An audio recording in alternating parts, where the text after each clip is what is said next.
Правительство Коми установило величину прожиточного минимума на 2021 год. В среднем по республике он составит 14 567 рублей и по сравнению с прошлым годом останется неизменным. Увеличение произошло только по отдельной категории граждан – пенсионеры. По южной природно-климатической зоне Республики Коми величина прожиточного минимума трудоспособного населения на 2021 год составит 14 813 рублей. Пенсионеров – 12 160 рублей. Увеличено на 894 рубля.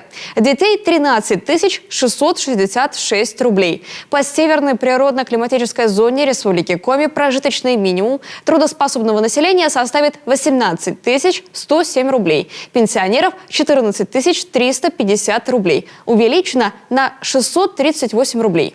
Детей – 17 364 рубля. Добавлю, начиная с 2021 года прожиточный минимум устанавливается в целом на год, а не на квартал, как это было ранее. Данная величина применяется в целях оказания необходимой государственной социальной помощи малоимущим гражданам.